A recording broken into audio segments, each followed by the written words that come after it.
ಒಂದು ತಟ್ಟೆ ತುಂಬಾ ಮಾಂಸವನ್ನು ತುಂಬಿಕೊಂಡು ರಾಯರ ದರ್ಶನಕ್ಕೆ ಅಂತ ಹೋಗ್ತಾನೆ. ಮೇಲ್ಗಡೆ ಬಟ್ಟೆ ಮುಚ್ಚಿಟ್ಬಿಟ್ಟು ನೀವು ಫಲವನ್ನ ಸ್ವೀಕಾರ ಮಾಡಬೇಕು ಅಂತ ಹೇಳ್ತಾನೆ. ವಾಸ್ತವಿಕವಾಗಿ ಅದು ರಾಯರದ್ದೇ ಜಾಗ. ಆ ಅಹೋಬಲ ಕ್ಷೇತ್ರಕ್ಕೆ ಹತ್ತಿರ ಆಗುತ್ತೆ ಮಂತ್ರಾಲಯ ಎಲ್ಲ. ಹಿರಣ್ಯಕಶಿಪುವಿನ ಆಡಳಿತದ ಜಾಗ. ಮಗುವನ್ನು ತೊಳೆದು ರಾಯರ ಹತ್ರ ತರ್ತಾಳೆ.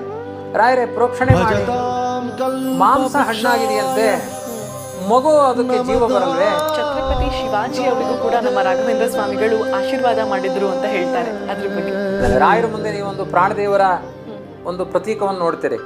ಆ ಪ್ರಾಣದೇವರ ಕೆಳಭಾಗದಲ್ಲಿ ಒಂದು ರುದ್ರದೇವರ ಪ್ರತೀಕ ಇದೆ. ಅದನ್ನ ಹಿರಣ್ಯಕಶಿಪುವೇ ಪ್ರತಿಷ್ಠೆ ಮಾಡಿದ್ದಾನೆ, ರುದ್ರದೇವರ ಆರಾಧನೆ ಮಾಡ್ತಾ ಇದ್ದ ಅನ್ನುವ ಮಾತುಗಳಿದೆ. ವೃಂದಾವನವನ್ನು ನಿರ್ಮಾಣ ಮಾಡಬೇಕಾದ್ರೆ 1500 ಲಕ್ಷ್ಮೀನಾರಾಯಣ ಶಾಲಗ್ರಾಮಗಳನ್ನ ವೃಂದಾವನದಲ್ಲಿ ಹಾಕಿದ್ರು ಅಂತ ಇದೆ.